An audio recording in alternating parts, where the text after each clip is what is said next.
સાથે પૂજા અર્ચન ને આરતીનો લાવો મળ્યો છે।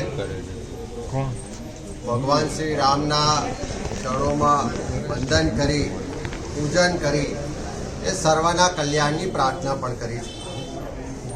આજે ભગવાનના નામે ક્યાંક રાજનીતિ થતી હોય પણ ભગવાન રામ સૌના છે અને અમારા સૌના હૃદયમાં ભગવાન રામ માટે એક અનેરું સ્થાન છે, એક અનેરી ભાવના છે, લાગણી છે। એમનો અહોભાવ આખા વિશ્વને છે।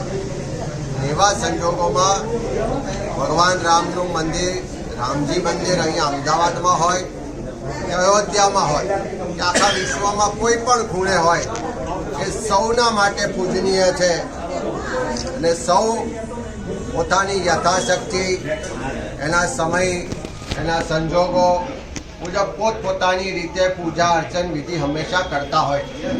ત્યારે આજે ભગવાન રામને પ્રાર્થના કરી છે કે સર્વનું કલ્યાણ કરે, સૌના જીવનમાં સુખ શાંતિ ને સમૃદ્ધિ બક્ષે ને સૌ સાથે મળી અને આ દેશવાસીઓનું કલ્યાણ થાય, સમગ્ર વિશ્વનું કલ્યાણ થાય એ ભાવના સાથે કામ કરવાની શક્તિ આપે એવી ભગવાન રામ પાસે પ્રાર્થના કરી। અમિતજી, પ્રજા માનસમાં એક